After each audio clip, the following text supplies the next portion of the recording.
Can you believe this position is a draw? White has two connected passed pawns, and black has a rook.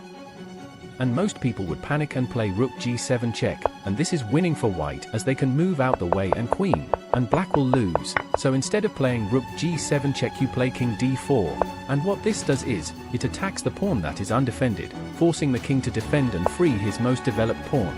Then you play rook g5, ignoring the pawn that can go to d7, because you play rook takes c5 check, removing one of the pawns. No matter what white does, you attack the last pawn, and the next move, you take the pawn and draw the game.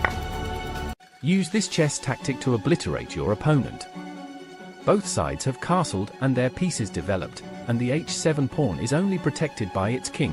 White can play the amazing move bishop takes h7, sacrificing itself. Black is confused, and takes the bishop, wondering if you are out of your mind. Then you play the follow-up, knight g5, checking the king. Black doesn't want his king open in the middle of the battlefield and goes back to seek shelter. Little does black know, you have mate in 3. Queen h5, eyeing the h7 square for checkmate. Black now sees this threat and plays rook fe8, giving breathing space for the king, but it doesn't matter, you take the f7 pawn with your queen. Black goes to h8, only move. And you checkmate by taking g7 with your queen and win.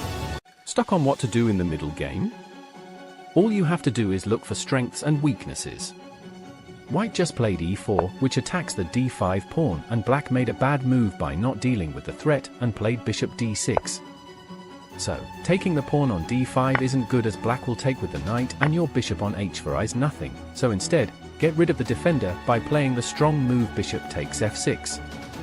When black recaptures, you can take the pawn on d5 with the knight, and you are up a pawn, and you have a nasty fork on f7 waiting to happen, and you have a winning position. Keep looking for simple tactics like these and you'll win. An insane smothered mate. In 2004 German championship between Klaus Bischoff as white and Carsten Müller as black had them in this position. Black just played the move rook b8, eyeing a file close to white's king, causing pressure. But white has an amazing sequence of moves up their sleeve. White sacrifices the rook, and black is very confused and takes the rook, but now you have mate in 5. Queen takes e6 check, king till h8, knight f7 check, king g8 only move, knight h6 discovered check, king h8, queen g8 check. Sacrificing the queen. What a beautiful move. No matter how black takes your queen, you will end the game gracefully with the subtle knight f7 checkmate. A cruel checkmate. This is a game I played with the black pieces. Both sides have castled and pieces are developed, and white just played knight d2, an excellent move, but I had my own plans as I gained more space by pushing my pawn to e5, defended by the bishop, and if white takes I will recapture, and my bishop is more active and it threatens the rook on a1. Which is what exactly happened. White moved his rook to b1 to avoid the threat, and I played queen c6, which was the only bad move I played in the match. It was an inaccuracy, but what was going through my head was I had a battery pointing towards the g2 square, and I was going to move the d5 pawn to reveal the threat on g2 and try and checkmate white. White played knight f3, threatening my bishop, but I ignored it and carried on with my plan, and white couldn't resist the free bishop, but it was a trap, and now queen g2 checkmate. A deadly opening trap for black. We play e4, e5, knight f3, knight c6 and bishop c4. Now we play knight d4, giving up the pawn on e5. White takes, wondering why you gave up a pawn, but it's part of our plan. Now we play queen g5, giving up another pawn on f7. White takes again, as he will be 2 pawns up and the rook is smothered and will inevitably be taken. Now we play queen takes g2, and white plays the only move to save his rook, which is rook f1, and now we play queen takes e for check. Black has 2 choices to block with the queen or the bishop. White doesn't want to lose their queen, so they block with the bishop, but I tricked you, because we have knight f3 smothered checkmate. So white has to sacrifice their queen in order to survive, and I'm sure you can win with a queen up. This is the Blackburn Shilling Gambit. And 100 accuracy opening trap for white. We play e4, e5, knight f3, knight c6 and bishop b5, and black plays knight f6 attacking the east for square, but we ignore it and castle. Black wonders why you gave up your pawn and takes it, but it's part of our plan, as we now play rook e1, threatening the knight, and black moves the knight to d6, threatening the bishop. and we play the bold move, knight takes e5, sacrificing the bishop. Black takes the hanging bishop thinking you suck at chess, but now the great move, knight takes c6 discovered check. Now black loses his queen no matter what move he makes. If black blocks with the bishop, we take the queen with the knight, and if black blocks with the queen, again, we take the queen with the knight, and to follow up, you play queen e2, forking the knight and bishop. This is the Roy Lopez Rio gambit accepted. Keep losing to the fried liver?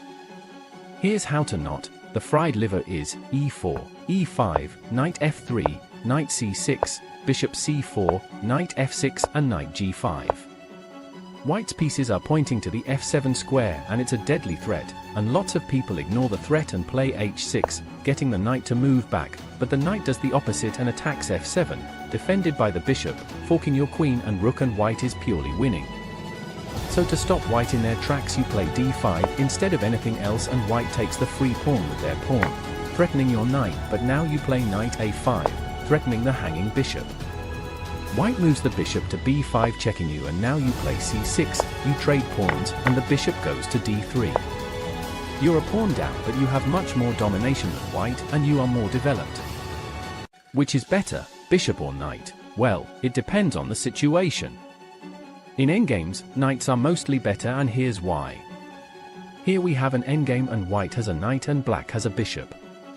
Black has a major disadvantage as his bishop is only locked to one color, whereas white's knight can alternate between colors and navigate effectively and overwhelm black. Now white gets rid of black's pawns and then pushes his own to promotion, and black can't do anything except sacrifice their bishop to stop white from queening. But it doesn't matter because eventually white will methodically cut off black's circulation to his pawn. Then, white will queen and inevitably checkmate black, and emerge victorious.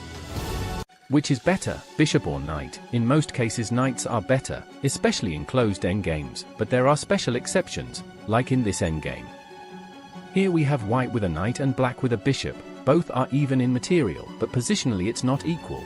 Here in this situation black is winning, and I will show you. White plays e3 protecting the d4 pawn, and black plays e5 attacking the d4 pawn. White plays king f3 to protect the e3 pawn and get closer to the action, but black shows their winning advantage as they play bishop f5. This traps white's king and black can easily win, so instead of playing king f3, white has to give up their b5 pawn by playing knight c2 so white can free their knight from the corner. Black takes and white's knight reroutes, and white tries to get their knight into play, but it ends in vain as black now has a passed pawn and will win this endgame, and in this endgame bishops are better. A lethal trap for white. This is the Intercontinental Ballistic Missile Gambit, also known as the Tennyson Gambit. We play e4 and black plays d5, attacking the pawn, but we ignore black's attack and play knight f3. Black takes the free pawn and that threatens the knight, and we move our knight to g5, and now black protects their hanging pawn by playing knight f6, and we play pawn d3, offering to give another pawn. Black trades, and we take back with our bishop, and black plays h6 trying to get our knight to move back, but we do the opposite and we play knight takes f7. Black is confused and takes your knight with their king. Now we play bishop g6 check, creating a discovered attack against the queen. Black realizes what jeopardy they are in and realize that they lose their queen. You are up a queen for a knight and a bishop, you can castle. Meanwhile black's king is very exposed and vulnerable to more attacks, and with this trap you can easily win and decimate your opponent.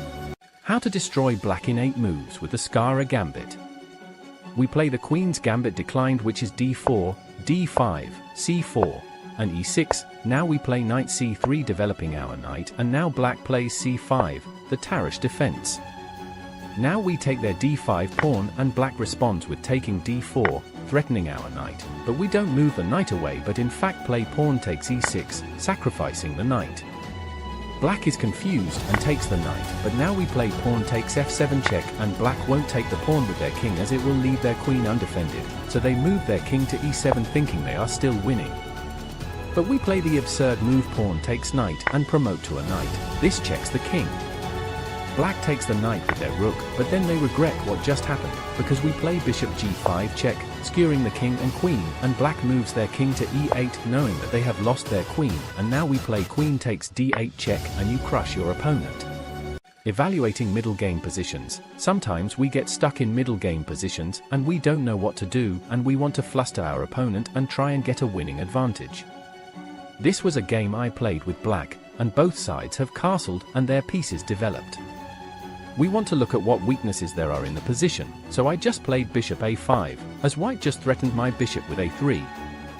Now white plays h3, which creates a weakness as the pawn used to be on h2, and they defended the g3 square, and now there is no defender there and we can infiltrate.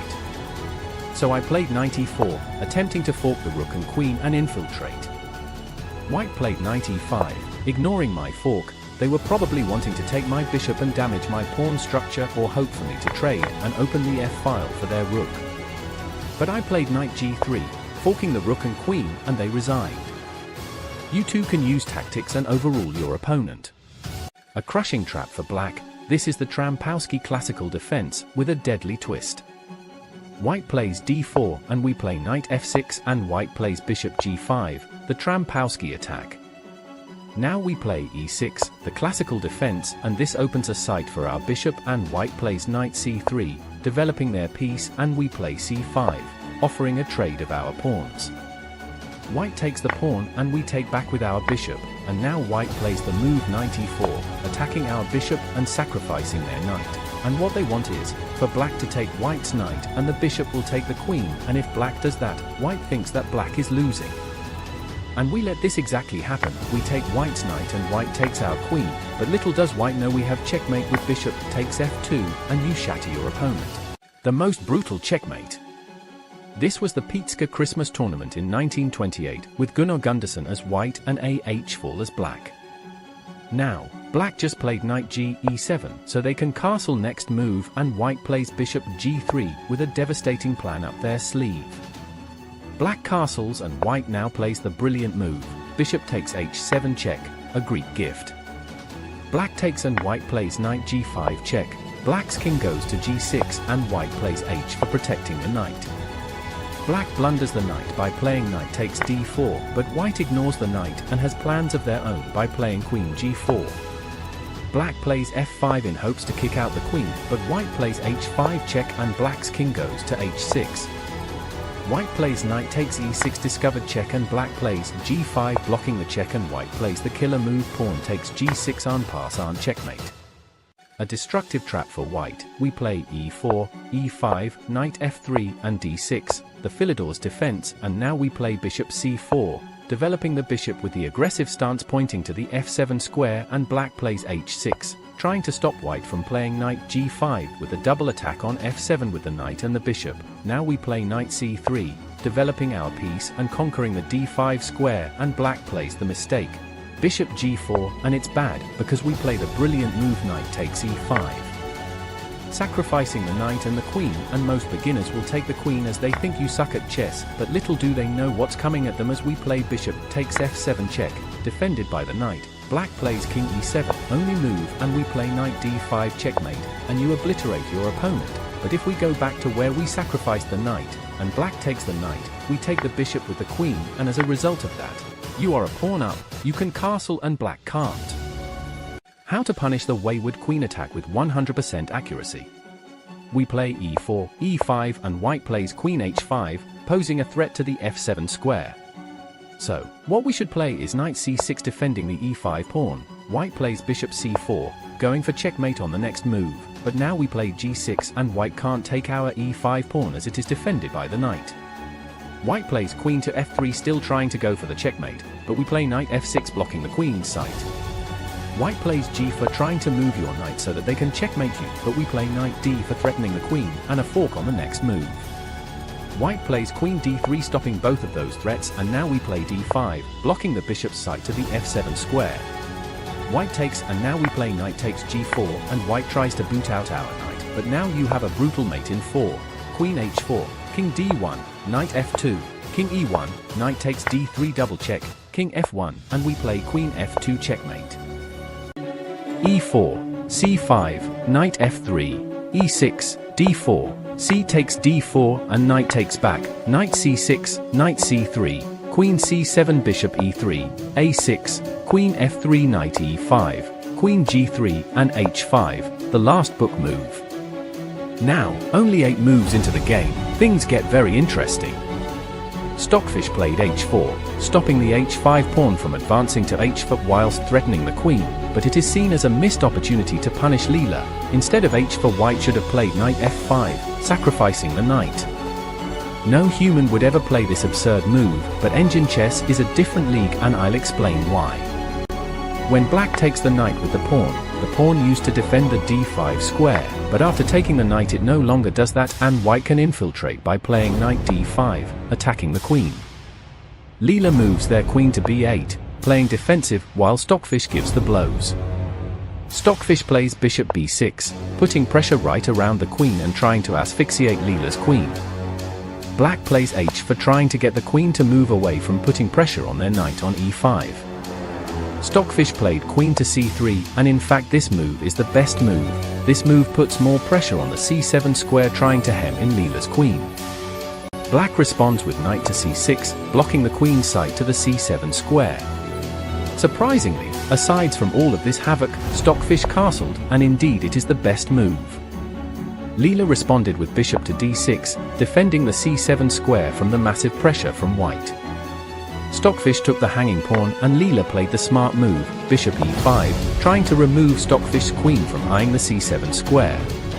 But Stockfish doesn't move their queen away, but white pins the bishop to the king by playing rook e1. Black played knight g e7, blocking the pin from the rook, so now black can move their bishop without being under check. Now white's queen can be taken if they don't do anything about it, but Stockfish deals with this problem so brutally because Stockfish plays the brilliant move, rook takes e5, sacrificing the rook. Now Leela has 2 ways to take white's rook, with the knight or with the queen.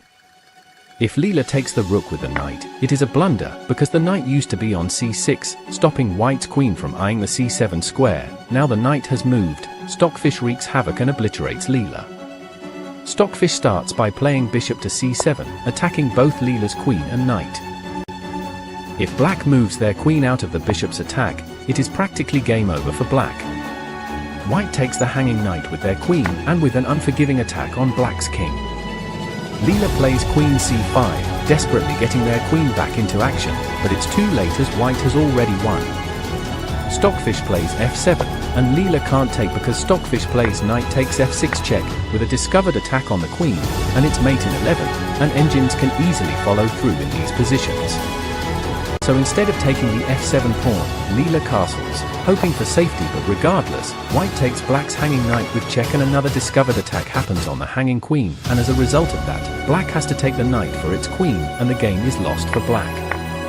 So going back a few moves, we now know that Leela can't move their queen out of the way of the bishop's attack, so the best move to play is d6, giving up the queen, and black recaptures, and they trade knights.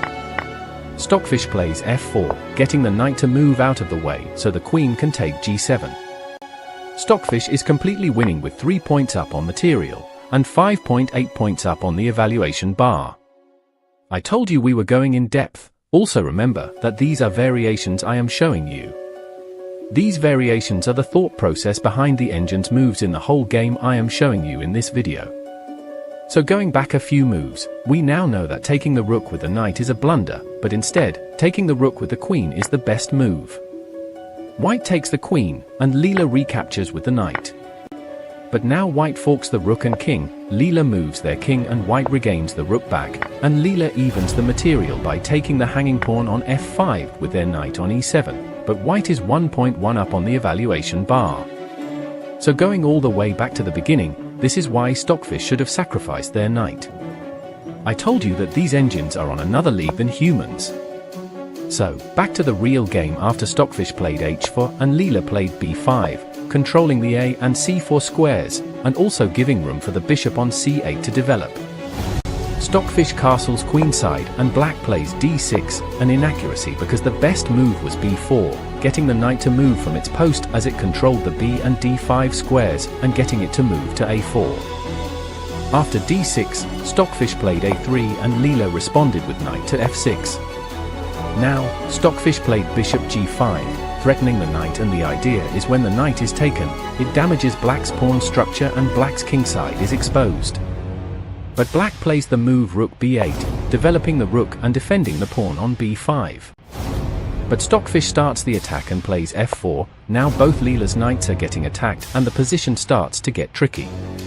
Leela moves their e-knight to g4. It's bad because the knight doesn't really accomplish anything. Instead, moving the knight back to d7 was better, with potential to reroute to c5 and put a lot more useful pressure on white. Stockfish gives another blow and pushes their e-pawn, attacking the knight even further. Leela gives a counterattack by threatening the knight on c3. They both trade pawns twice, but the rook recapturing the b4 pawn is a mistake. The best move is, if the bishop on f8 takes, developing the bishop, and allowing black to castle to safety, so rook takes b4 is a mistake. Now at this very moment the game-changing moment happens. The most extraordinary chess is played with such brutality beyond belief. In this position, Stockfish played knight d to b5, a stunning sacrifice. The knight can be taken two ways, and there are so many variations in this position, and I will go through them all so you don't have to. If Leela takes the knight with the pawn, which is the best move, white plays the killer move, pawn takes f6, sacrificing their queen. Leela takes the queen and Stockfish takes the g7 pawn, forking the rook and bishop and threatening promotion. Now you can't take the pawn with the bishop, because Stockfish would finish Leela with rook d8 checkmate. So, Leela saw that white's bishop on g5 is a major problem, threatening checkmate constantly, and now Leela knows why Stockfish sacrificed their queen. Leela has to remove the bishop from the game, or else it's fatal for black. Now, you would think that moving the queen to c7, defending the d8 square from checkmate is a good idea, but Stockfish would take the rook on h8 with the pawn and promote to a queen. Now Stockfish is completely winning in position and material. The queen and knight sacrifice gave Leela so much to handle that material wasn't even a question. Now we know that Leela can't save her queen and has to give it up by playing queen f4 or queen to e3, but it has the same desired effect, forcing Stockfish to take the queen, and white was being checked as well. Leela takes the dangerous pawn on g7 and Stockfish plays bishop to b5 check, and taking the bishop with the rook is the best move, because if Leela doesn't and moves their king to any legal square, which is f8 or e7, then Stockfish plays the great move bishop d6 check, forking the king and the rook, and black loses the rook on the spot. So taking the knight with the rook is the best move, because the rook was going to be lost anyway, and the rook might as well take a knight down with them. So, going all the way back to the knight sacrifice, we will now look at why the rook can't take, as the knight would take back, and when Leela recaptures the knight the same brutal moves happen as Stockfish sacrifices their queen yet again, and we follow the same procedure.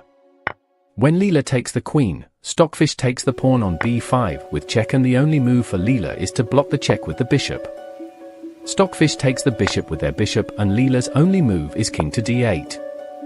Now Stockfish plays the brutal move pawn takes g7 discovered check from the bishop, forcing a promotion to a queen for white, and Stockfish absolutely dominates the position and can easily win. So, going all the way back to the knight sacrifice, we know that this move is so brutal. Back to the real game, where Leela ignored the knight sacrifice and took the pawn on e5, but Stockfish played knight to c7 check. Leela moves their king to e7. And now again you are about to witness another crushing move as Stockfish plays the killer move knight 7 to d5, another brilliant move. Now, Leela can take two ways. Taking with the queen is obviously bad, because you lose the queen on the spot to knight takes d5 check. So the best way to take the knight is with the pawn. Stockfish takes back with the knight, checking the king, and Leela moves their king to e6, getting rid of the pin of the knight from their king. But Stockfish plays knight f4 check, a great move, and you'll see why. Black's king goes back to e7, and white pins the queen to the king by playing rook e1. Black places their rook between the rook and the queen by moving it to e4, and Stockfish plays bishop to d3, putting pressure on the rook. Leela moves their rook to e3, getting out of the danger, but Stockfish plays the beautiful move, knight to g6 check, with a discovered attack on the queen. The queens are traded, but white is winning as they play knight to f7 check, forking the king and the rook. White wins the rook, and Leela plays knight to f2, now trying to give the shots. Stockfish moves their h-rook to f1, and black trades their knight on f2 for the bishop on d3. Now Leela plays bishop to b4, threatening the rook. White moves their rook to e2, and black plays bishop g4, playing aggressive and threatening the rook on e2 once again. Stockfish plays rook c2, getting out of danger while checking the king. Stockfish then takes Leela's knight on f6 for their bishop, and white plays knight to g6, getting their knight back into the game. Leela takes the hanging pawn on d3, and Stockfish plays knight to f4, threatening the rook. Leela moves their rook to d6, and Stockfish plays another brilliant move, knight takes h5, winning a pawn.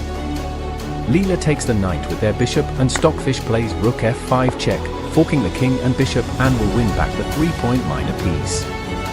Leela moves their king to a4, and Stockfish takes the hanging bishop. Now Leela moves their king to b3, looking for some checkmate ideas by hopefully getting their rook on the first rank, but Stockfish intercepts by playing rook f3 check, getting the king to move away to a4. Now Stockfish takes the hanging pawn on f6, and black moves their king to b3, back for some checkmate ideas. Stockfish crushes Leela's idea again by forcing the king to move away yet again by playing rook f3 check, and the king goes back to a4, and Stockfish moves their king to b1. Leela plays a5, trying to gang up on the somewhat lonely king, and Stockfish plays king a2, creating a defense so black can't infiltrate, and threatens checkmate on the next move with rook a3. Leela plays bishop d2, freeing the b4 square for the king. Stockfish plays rook a3 check, and Leela is forced to play king to b4, and Stockfish takes the hanging pawn with their h rook on a5. Leela plays king c4, revealing an attack on the a5 rook. Stockfish moves their threatened rook to a4, checking the king. Leela blocks with the bishop, and Stockfish moves their rook to b3, putting immense pressure on Leela's bishop. Now Stockfish trades all of the pieces, and the h-pawn can queen safely and win the game. This was an amazing game, and the thought process behind all of these engines is spectacular. Anyways, thank you for watching, and I hope to see you in the next video. Also, the game's PGN is in the description if you want to look at the game yourself. Chesscadia out.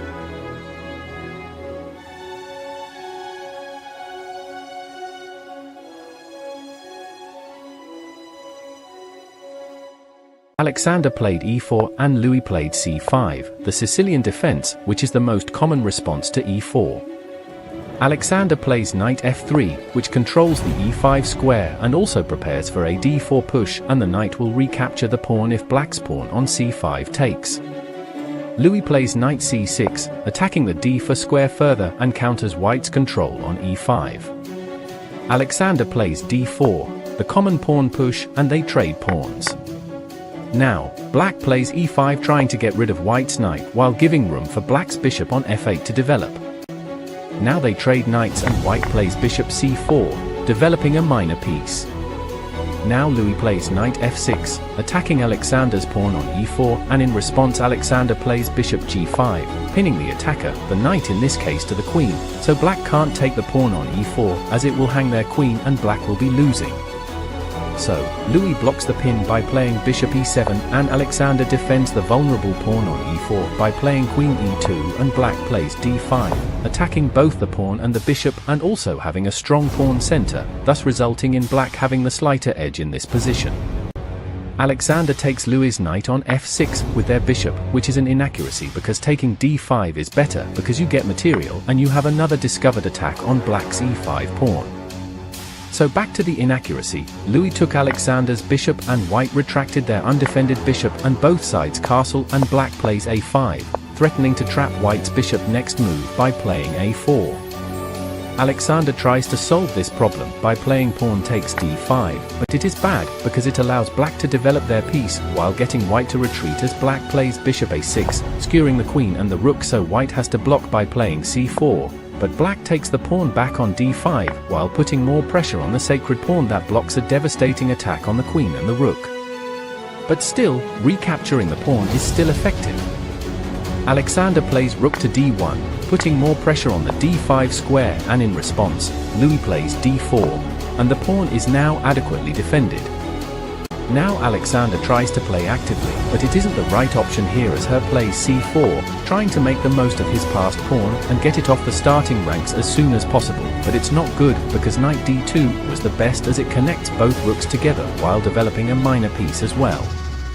Louis responds with queen b6, developing the queen, and Alexander plays bishop b2 so that the bishop can see more squares. Now black plays bishop b7, connecting the rooks while developing a piece, and at last Alexander plays knight to d2, finally connecting the rooks. Now, Louis plays rook a to e8, supporting their e-pawn and hoping to start an attack by pushing his pawns. Alexander responds with knight to e4, which is an inaccuracy because a3 is better as it controls the b4 square.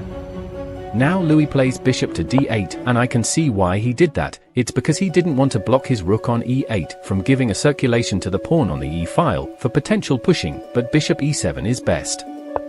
Alexander plays pawn c6, pushing his passed pawn while threatening Louis's queen.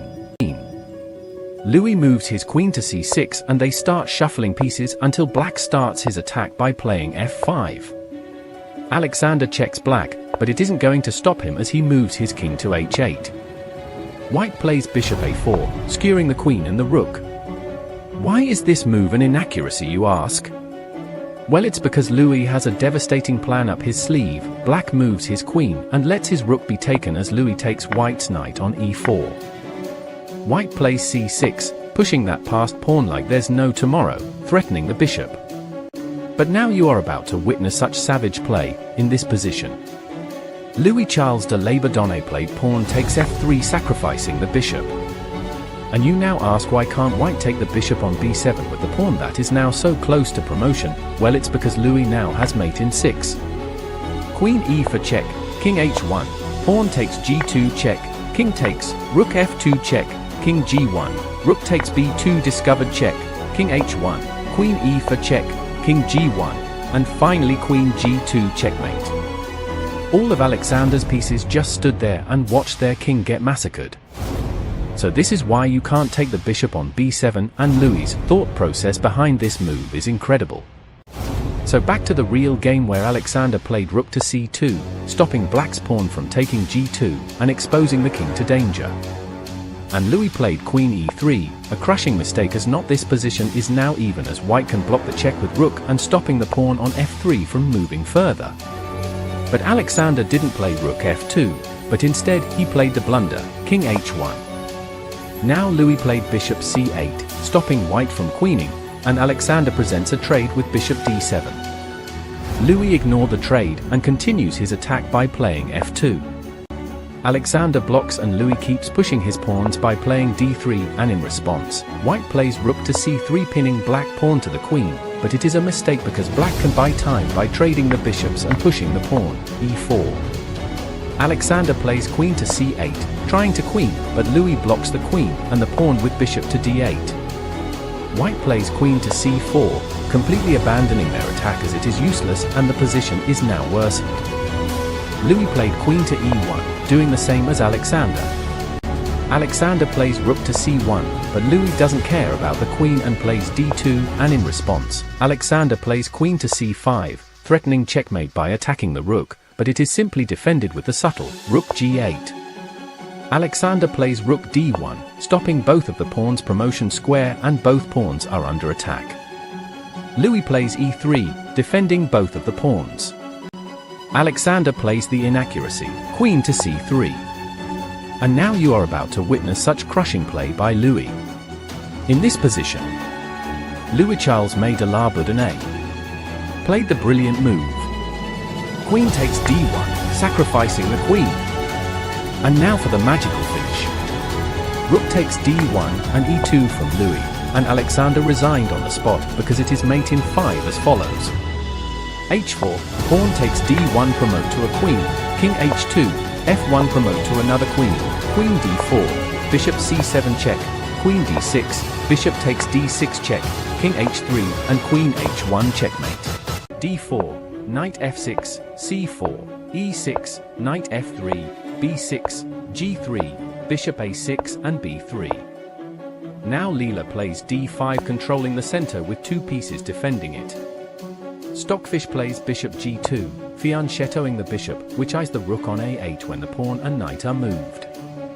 Now Leela plays d takes c for an inaccuracy because Leela gave away their strong pawn center, allowing white to break open the position further. Stockfish plays knight e5, attacking the pawn on c4 whilst having a discovered attack on the a8 rook. Leela plays bishop b for check. It isn't the best move as white can move their king to f1, and it is very safe from attacks at this point in the game. Now here is where things get interesting as black plays bishop d6, attacking the knight and ignoring the hanging rook. So white could take the rook on a8, but it is met with bishop takes e5, and white can't retreat their bishop because black would take d4 with the bishop, and the rook on a1 is trapped, and it is completely losing for white. So going back to bishop takes e5, we now know that white can't save their bishop on a8 as they have to protect the d4 square to stop the rook on a1 from being trapped. So the solution to that is to play e3, and black plays c6, making the bishop inevitably be taken later on. So going back to bishop d6, we now know that white can take the rook on a8 for the cost of a knight and a bishop, so it's not worth it. So instead of letting the knight hang, white can play the brilliant move, knight takes f7, sacrificing the knight. As it was going to be taken anyway, white might as well get some material for it, and after the same sequence of moves the material is evened and the position is fully drawing. But Stockfish didn't go to this line of play, but going back to bishop d6, Stockfish played knight takes c4, evading the threat of the bishop whilst having some control over Leela's position. Now Leela plays the great move, knight to d5, blocking the lingering threat of bishop takes a8, and in response Stockfish plays bishop b2, fianchettoing the other bishop with a side to Leela's king side. Leela plays knight c6, developing a knight, and Stockfish plays h4, playing aggressive and starting a kingside attack even though Stockfish's king is on the same side as the attack, therefore it's a double-edged blade. Now Leela plays f5, stopping any g-pawn advances, so Stockfish's h-pawn will remain unaided by another pawn. Now Stockfish plays knight b to d2, connecting the rook and the queen, and the knight has potential to come to the kingside for attacking later. Leela castles, and Stockfish plays king g1. Leela plays b for attacking the knight, and the threatened knight takes the bishop on d6, and the knight is taken with the pawn. Stockfish plays e4, trying to remove the pawn on f5 from stopping white's g-pawn from aiding the h-pawn on the attack of the kingside. Leela accepts, and the pawns are traded. Leela plays queen to d7, and Stockfish plays knight to g5, taking a stance on the kingside and trying to control Leela. But it can be simply removed by h5, right? Wrong.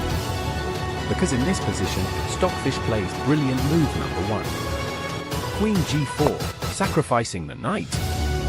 If Leela takes the knight, it is a mistake because Stockfish plays the great move, bishop takes d5, and you can't take the bishop because Leela would hang their queen and would be losing completely. So going back to bishop takes d5, we now know that you can't take the bishop. So instead the best move is bishop to c8, and now the threat of taking the bishop on d5 is now re-established, so Stockfish would play bishop g2, and whatever black plays white would play pawn takes g5, with a discovered attack on the exposed kingside with the rook on h1, and it is losing badly for black. So going back to queen g4, we now know that Leela can't take the knight. Instead Leela plays rook to f5, the best move. And now you are about to witness more destructive play by Stockfish. In this position, Stockfish plays brilliant move number 2 with the subtle rook e1, sacrificing the knight again. Now when Leela takes the knight, Stockfish would play the next brilliant move, queen takes f5, sacrificing the queen, brilliant move number 3. When the queen is taken, white would take the hanging knight on d5 with check, and Leela would play king h7. Stockfish plays aggressive and plays bishop e6, attacking the queen, and Leela retreats their queen to c7, the best move, therefore leaving the f5 pawn to be taken with check from the bishop, and black blocks with g6. But the rook on h1 gets activated after pawn takes g5, with a discovered attack on the king with the rook on h1, and the king goes to g7, and white is throwing checks everywhere after d5 discovered attack with the bishop on b2, Leela blocks by playing knight e5. And now you are about to witness more crushing play by Stockfish. In this position, Stockfish plays brilliant move number 4, rook h6, sacrificing the bishop. If black takes, which is the best move, it leads to brilliant move number 5. In this position, Stockfish plays the brilliant move, rook takes d6, sacrificing the rook, and when it is taken, which is the best move, white plays bishop takes e5 check, forking the king and the queen is traded for the bishop, and the position is fully drawing with 3 pawns for white for a bishop. So going all the way back to the subtle rook e1 sacrifice, we now know why Leela can't take the knight. Leela plays knight f6 attacking the queen, and the queen moves away to e2. So why can't black take the knight now? Well, after pawn takes knight, Stockfish plays bishop takes c6, Leela takes back with the queen, and Stockfish plays queen takes e6 check. Black shelters their king on h8, and white plays d5, which attacks the queen, but black takes the pawn with the queen as it is defended by the rook. But now white plays pawn takes g5, discovered check from the rook on h1, and black has only one move to play to barely stay in the game, which is queen takes h1, stopping the h1 rook from cornering the king on h8 further, and it is 6 points up on the evaluation bar for white, and Leela would have lost, and if you thought you could block the check with knight h7. You are wrong, as Stockfish plays brilliant move number 6, bishop takes g7 check, and it is now mate in 11, and black gets slaughtered by white's second queen, herded up into a corner and butchered. So going back to queen e2, we now know why Leela can't take the knight. So going back to the real game, where Leela plays rook e8. Stockfish moves the knight away from the sacrificial position by playing knight e4, but it is an inaccuracy, because knight takes e6 is better. Leela plays knight d5, a great move as it stops d5 with a discovered attack on the king side of black, and opens up the f-file for the rooks, which are now more maneuverable. Stockfish plays bishop h3, threatening the rook, and with the now open f-file, Leela retreats their threatened rook to f7. Stockfish plays bishop to g for re-establishing the threat of a discovered attack on the king side when the h-pawn is removed, and Leela plays rook f to e7, planning on playing e5 to mute the threat of d5 when the knight moves, so Leela is consolidating their position. Stockfish plays rook h2, defending the f2 pawn, which is susceptible to attacks via the open f-file. Leela plays queen to d8, going back to its home square, disestablishing the threat of when the e6 pawn moves to mute the bishop, who doesn't hang their queen. Stockfish plays f3, and Leela plays knight to b8. Now Stockfish plays queen to c2, controlling the c-file and having another discovered diagonal near the king side once the knight on g5 moves. Leela plays bishop to c8, defending the pawn on e6, and when the pawn moves there is a discovered attack on the bishop on g4. But now you are about to witness more devastating play by Stockfish. In this position, Stockfish plays brilliant move number 7, knight g5, sacrificing the knight again. So what happens if black takes this time? Well, white would take g5 and black would play rook f7, the best move. Stockfish plays g6 and Leela gives away their rook. But why? Well, if we go back to g6 and black retreats their rook to b8. And now you are about to witness more killer play by Stockfish. In this position, Stockfish plays brilliant move number 8, rook h8 check, sacrificing the rook. Leela is forced to take, and Stockfish plays queen h2, a great move, forcing Leela to give up their queen, otherwise it is mate in 3 with queen h7 check, queen h8 check, and queen takes g7 checkmate. So going back to pawn takes g5, we now know that you can't retreat the rook, so what about blocking the pawn from advancing further with g6? Well, white plays queen takes g6 check, then repositions their queen. Then an attack on the king side, then the queen side, then the king side, then the brilliant move number 9, queen side attack, rook takes c8 check, then the king side. And now Leela is forced to take the bishop in exchange for her queen, as all other moves are worse, and Stockfish is 10 points up on the evaluation bar, and is completely winning. So going back to knight g5, we now know the sheer superiority of Stockfish sacrifices.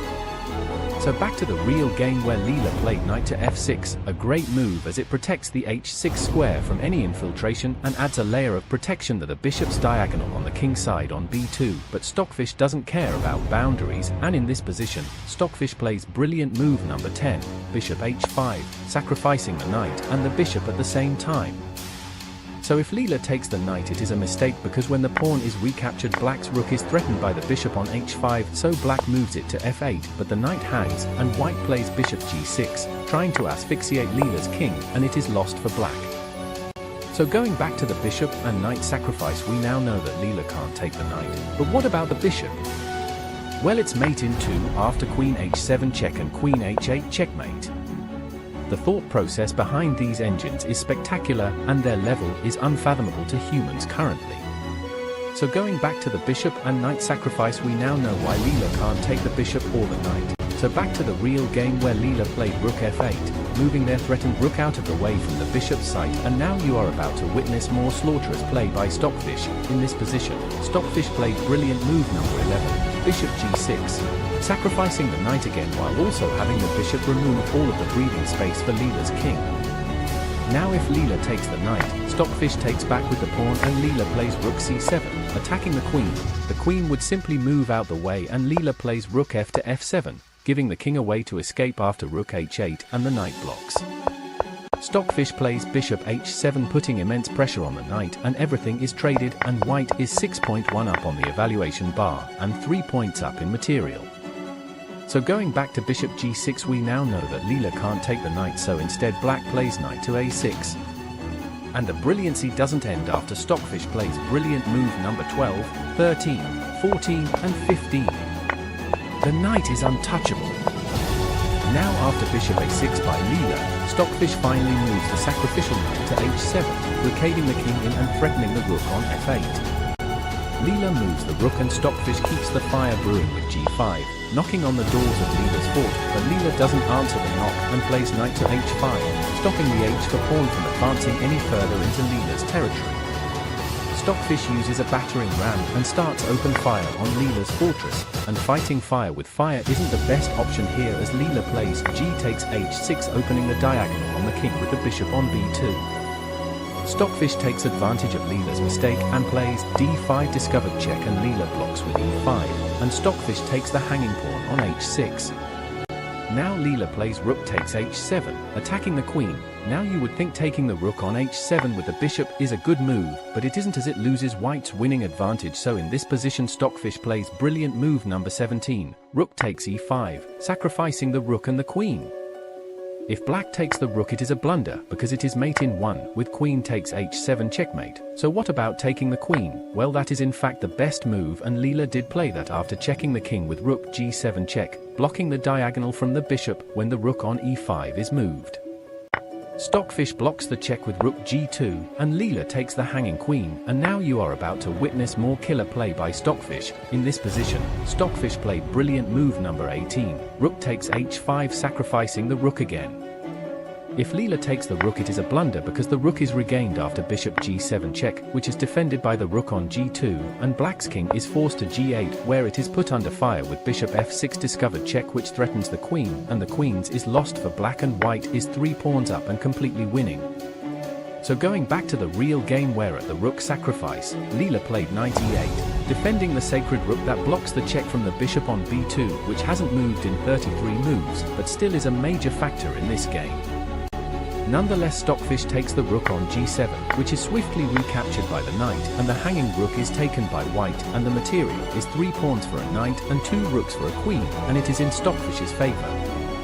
Now Leela moves out of the check with king to g8 only move, but the attack isn't over yet as Stockfish plays rook h7, attacking the knight. Leela knows the knight is lost and throws in a check with queen b6, but it is simply brushed away and Leela's king moves away and the knight is taken. Leela plays queen e3, attacking the hanging pawn on f3, and Stockfish solves this by playing bishop e4, defending the pawn. Leela throws in another check with queen e1, but it is blocked easily with rook g1.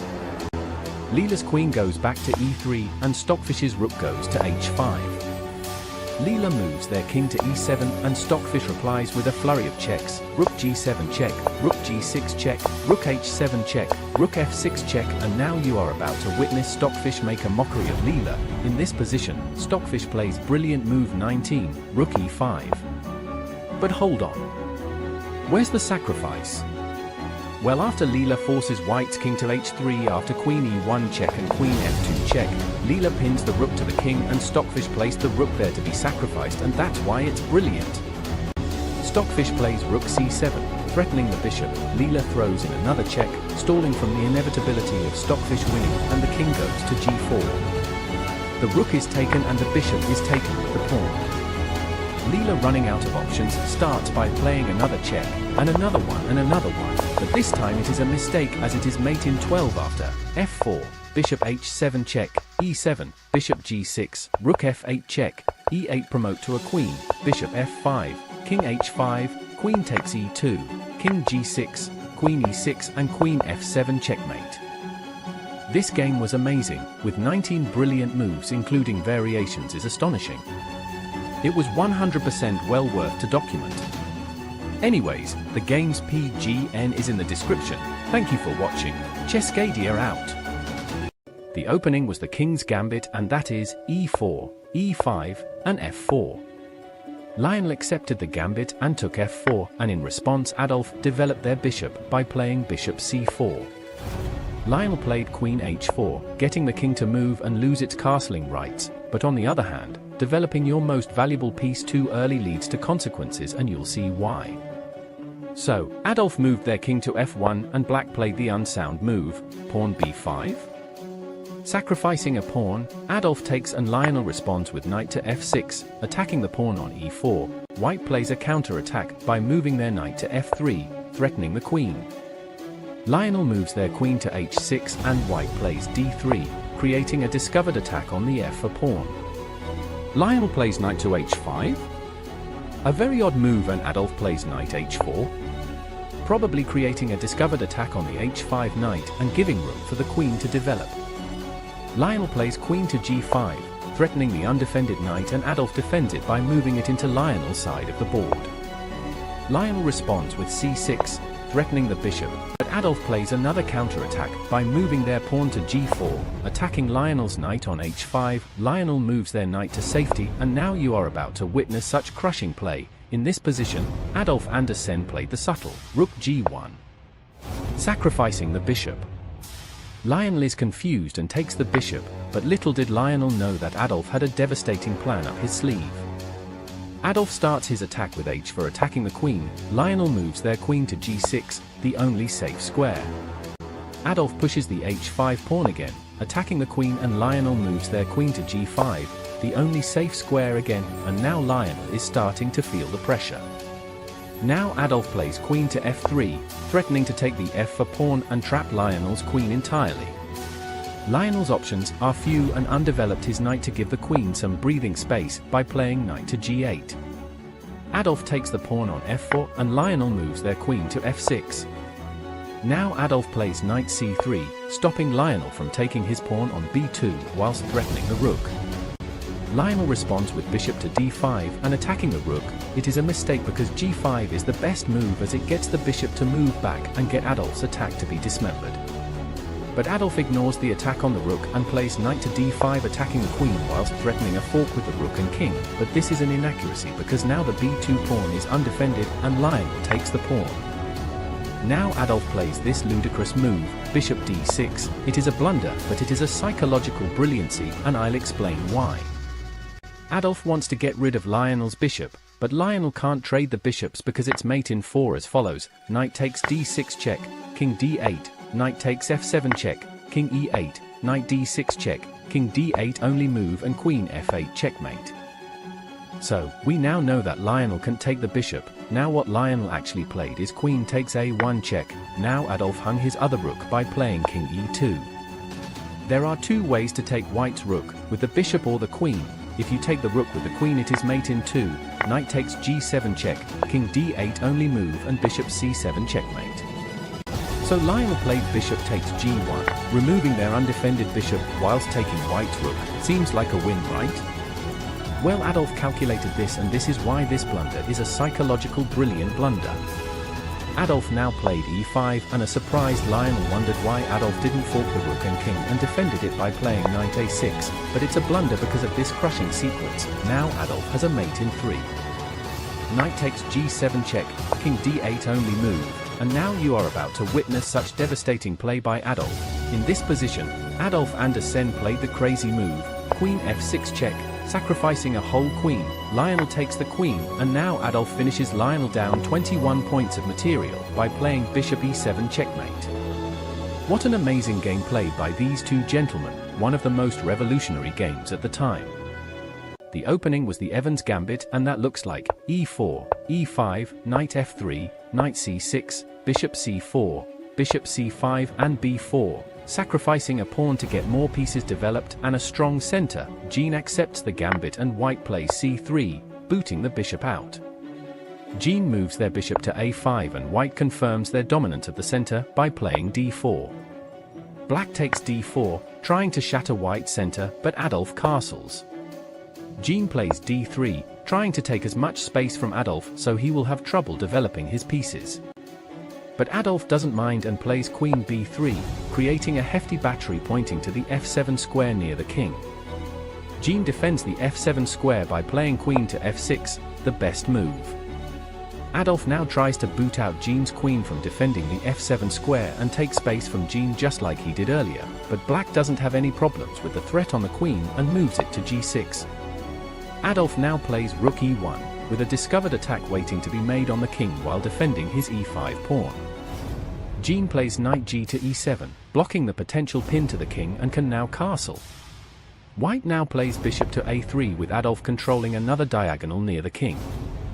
Now Jean plays the inaccuracy b5, sacrificing a pawn, but he did that because he wanted to get his own diagonals against the king on g1 by freeing up both the b7 and b6 squares for both of Jean's bishops to be placed there and point towards the king. Adolf took with the queen and Black played rook b8, controlling the b file. White retreated their queen to a4 and Jean played bishop b6, getting one diagonal towards the king.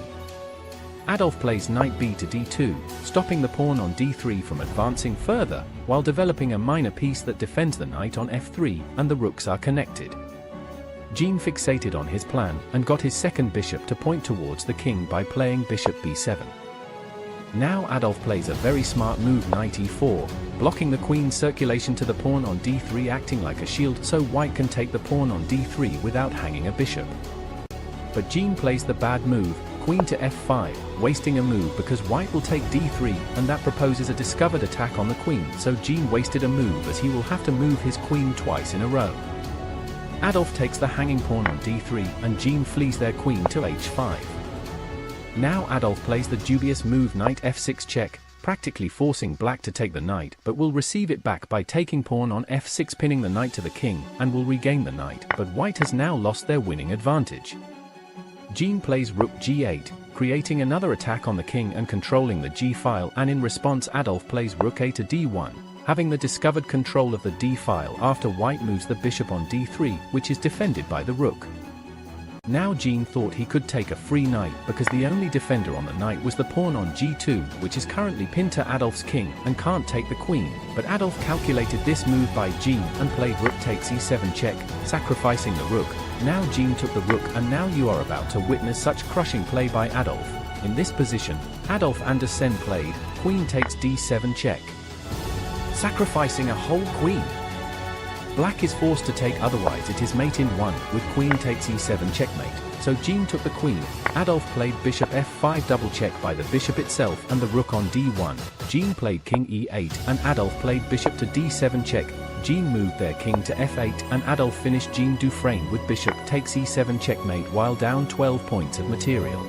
The opening was the English opening, Agincourt defense, and that looks like c4, e6, e3, knight f6, knight f3, and b6. Johannes plays bishop e2, developing his bishop while being able to castle next move. Joseph plays bishop b7, a fiancé which points towards the king when it is castled, a subtle aggressive idea. Johannes castles and Joseph plays d5 trying to control the center. Johannes plays d4, controlling the center while giving the bishop on c1 room to develop towards his king side. Joseph plays bishop d6, developing the bishop while being able to castle next move. Johannes plays knight c3 and Joseph castles. Now Johannes plays b3, further supporting the c4 pawn and allowing the bishop on c1 to fiancé to b2. Joseph plays knight b to d7, developing a minor piece that protects the knight on f6, and Johannes fianchettos the bishop. But now Black plays queen e7, and this is an inaccuracy because a6 is better, stopping white from playing knight b5, infiltrating Black's position. Johannes took the opportunity and played knight b5. Now Joseph tries to infiltrate white's position and played knight e4, but this is an inaccuracy because white can take the bishop on d6 with the knight, and when it is recaptured with the pawn white can take d5 with the pawn on c4 and force Black to have double isolated pawns. But Johannes didn't take the pawn on d5, but instead played knight to d2, an inaccuracy as he missed the tactic of isolating Joseph's pawns, but this move is okay as it opens up his bishop while trying to get rid of the knight. On e4 with the trade of knights. But Joseph doesn't trade the knight, but plays knight d to f6, supporting his knight on e4 if white takes. But Johannes doesn't take the knight at all but plays f3, booting it out or trading the knights. Joseph trades the knights and plays d takes c4, and Johannes recaptures. Joseph plays d5, booting out the bishop, and Johannes plays d3. Joseph plays rook f to c8, controlling the c-file, and Johannes plays rook a to e1, preparing to push his pawns and create an attack on the king. Joseph plays rook c7, trying to double his rooks by playing rook a to c8 next move, but this is an inaccuracy because Johannes can start his attack. Johannes starts by playing e4, and Joseph, fixated on his plan, plays rook a to c8, but Johannes plays e5, attacking the knight on f6, so Joseph moves their knight to e8. White plays f4, trying to continue the attack, and black plays g6, the best move. Now Johannes plays rook e3, supporting the attack even further as the rook can go to h3 and attack the king side. Joseph plays f5, trying to secrete the attack, and if white en passants, black can put their knight on f6, but Joseph did it all wrong and his idea fails him due to f5. The pawn on e6 is now pinned to the queen and can take with it, and the pawn on g6 can take because a bishop takes f5, and you can't take the bishop or Joseph loses their queen. So going back to f5, Joseph saw that the white's bishop on d3 is a major problem, supporting the attack from behind, and played knight to e4, blocking the bishop's side to the attack. Johannes takes the knight and Joseph takes back. Johannes takes g6 and Joseph played rook c2, forking the queen and bishop, but it's an inaccuracy because of g takes h7 check. Black can't take h7 with the king because it would be mate in 8 as follows. Rook h3 check, king g8, queen h6, rook takes g2 check, king h1, rook takes h2 check, rook takes h2, e3, discovered check, d5, bishop takes d5 check, king g1, queen f6, queen takes f6, e2, and queen g7 checkmate. So going back all the way to pawn takes h7 check, we now know that you can't take the pawn with the king, but what about the queen? Well, like before, it is still inevitably a mate in 8 as follows. Rook g3 check, queen g7, rook takes g7 check, king takes g7, queen g5 check, king h8, rook f7, rook c1 check, bishop takes c1, rook takes c1 check, queen takes c1, e3, rook takes b7, king g8, and queen c8 checkmate. So going back to pawn takes h7 check, we now know that you can't take the pawn with either the king or queen, so Joseph played king to h8 and Johannes played the great move, d5 discovered check, and black secretes the center with e5, blocking the check, but Johannes calculated this, and now you are about to witness such brutal play in this position. Johannes Zukertort played the brilliant move queen to b4, sacrificing a whole queen. But you can't take because it is mate in 7 as follows. Queen takes b4, bishop takes e5 check, king takes h7, rook h3 check, king g6, rook f6 check, king g7, rook g3 check, king h7, rook f7 check, king h6, bishop f4 check, king to h5, and rook h7 checkmate. So back to the queen sacrifice, we now know that Joseph can't take the queen, so he played rook 8 to c5, blocking the threat on the queen. But now you are about to witness more killer play by Johannes. In this position, Johannes Zukertort played another brilliant move, rook f8 check, sacrificing a whole rook, its mate in 8, and it's fatal for black. Joseph played king takes h7 and Johannes responded with queen takes e4 check. Black moves their king to g7 and white plays bishop takes e5 check, but now it is mate in 13 because Johannes missed the best move. Joseph takes the rook on f8, and now you are about to witness more devastating play by Johannes again. In this position, Johannes Zukertort played another brilliant move, bishop g7 check, sacrificing the bishop with a brutal discovered attack on the queen, and inevitably it is lost. Joseph moved his king to g8, the best move, and white took the hanging queen on e7, and Joseph Henry Blackburn resigned with a victory going to white. d4, knight f6, c4, e6, knight f3, d5, knight c3, bishop e7, bishop f4, kingside castling, e3, knight b to d7, and the last book move, the provocative c5. Gold plays knight h5, threatening the bishop on f4, and if they trade the bishop for the knight, white's pawn structure will be damaged as the wing which extended from f2 to c5 will be shattered and leaves white with two f-pawns, and that usually doesn't do any favors. Nonetheless, Stockfish disregards Gold's inferior threat and plays bishop d3, having a strong scope on black's kingside as the bishop points to the h7 pawn next to the king.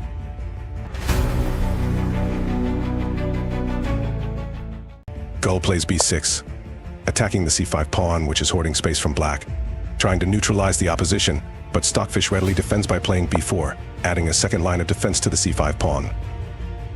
Gold continues to hammer at Stockfish's frontier by playing a5, attacking the b4 pawn, but Stockfish effortlessly defends yet again with a subtle a3. Gold now capitalizes on his plan to damage Stockfish's pawn structure by playing knight takes f4, the first piece to be taken. Stockfish takes back with the standard pawn takes f4, doubling his f-pawns and leaving the e-file relatively exposed, leaving white's king susceptible to danger. Gold plays c6, preventing white from taking any more space from black and giving space for the queen to develop via c7.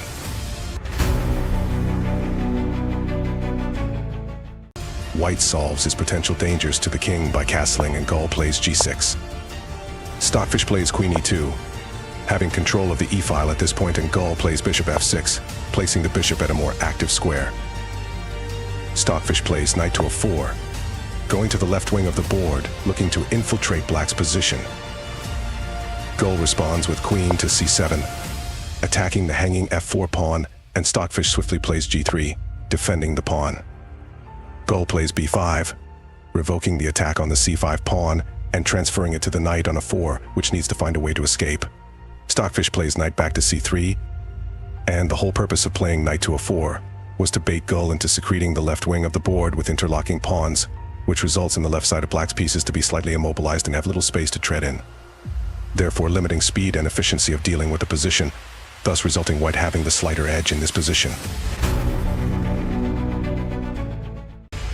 Gold plays bishop to b7, shuffling the minor piece to have a strong diagonal on the white king, if it weren't for his own pieces hindering the bishop's connection to the king.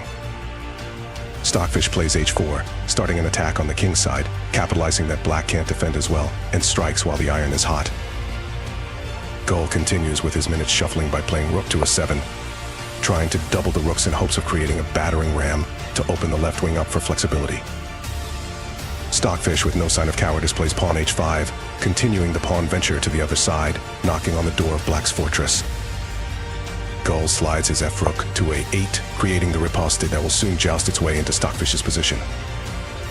Stockfish calmly plays rook a to c1 with the reason of, when black plays it takes b4, and after Stockfish takes back with his a-pawn, his rook doesn't hang as black's double attack with the rooks overrules white's singular defense, and Gold would be winning after the trades.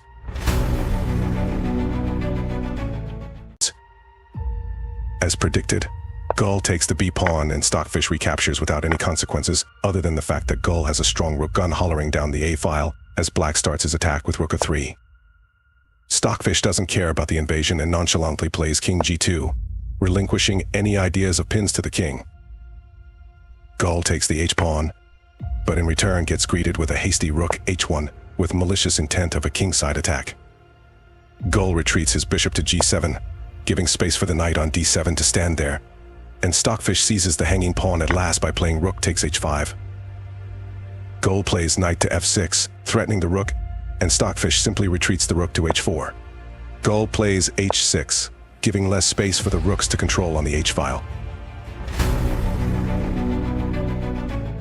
Stockfish plays the dominant move, knight to e5, securing a strong position, conquering many crucial squares, and Gold plays took to b3, trying to get their a-rook to the game.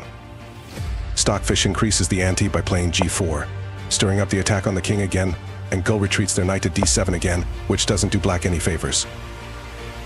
But now you are about to witness such brutality by Stockfish.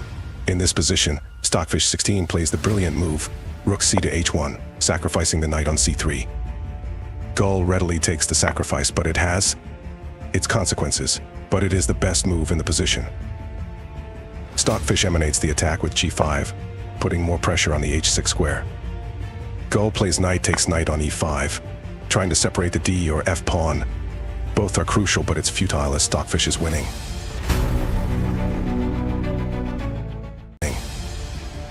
Stockfish takes with his f-pawn and Gull gets out of the firing line by playing king f8.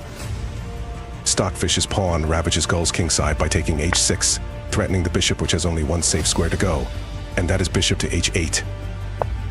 Stockfish plays queen to d2, threatening the hanging rook, and Gull retreats it to a 3.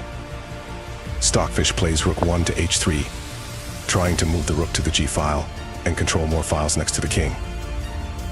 Gull, afraid of what's going to happen, retreats their king to e8, and Stockfish capitalizes on Gull's fear and controls the f file.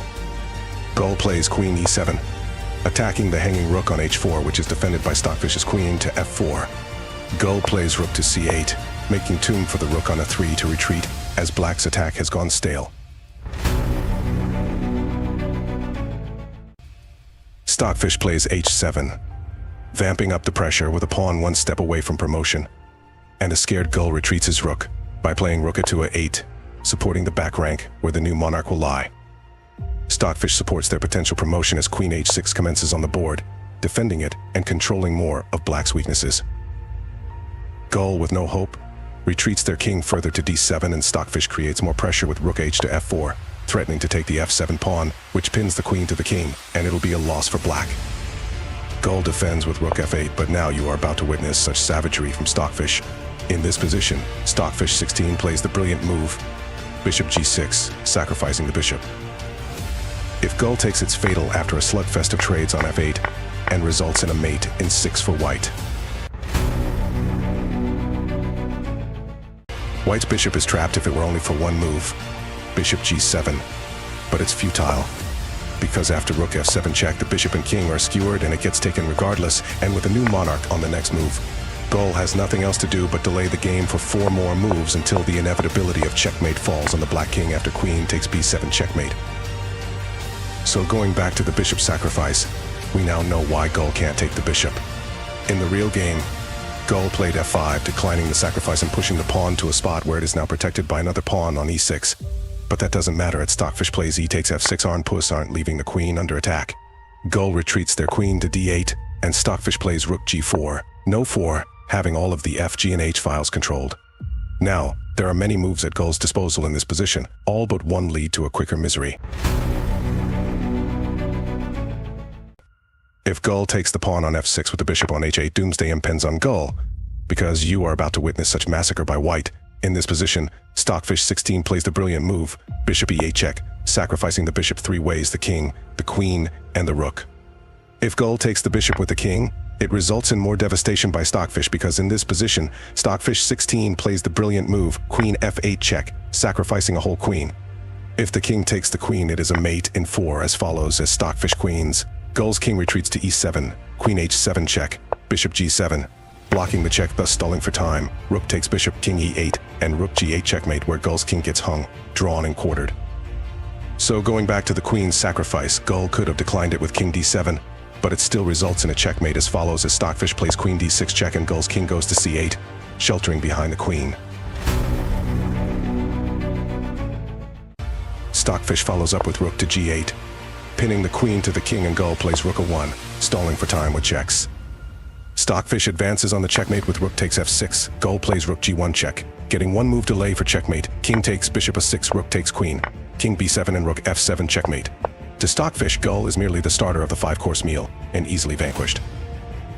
So going back to the bishop sacrifice, we now know that Gull cannot take the bishop with the king without it being fatal. But what about the rook? Well, if rook takes e8, Stockfish will take the bishop on f7, as the rook that defended the bishop with 2 defenders has now turned into 1, as the rook no longer defends the bishop, and it's a forced mate, as follows. Gull plays rook a2, attacking the king for stalling purposes, and now you are about to witness slaughterous play by Stockfish. In this position, Stockfish 16 plays the brilliant move, rook takes e6, sacrificing the rook, and it all pans out in the end for Stockfish. Gull stalls and plays rook takes f2 check, and after king takes, rook f8 check, delaying the inevitable. White evades their king from the danger and black burrows into their shelter, but it's futile after queen g7 check and after king to b8.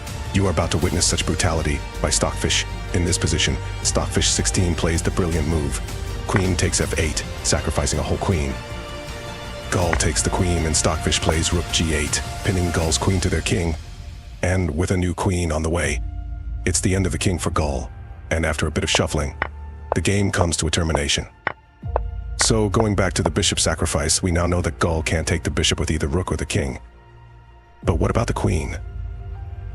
Well, after queen takes e8, the rooks are traded as the queen that defended the bishop with two defenders has now turned into one, as the queen after taking, and no longer defends the bishop, and it's a forced mate, as follows. Gull plays rook to d8.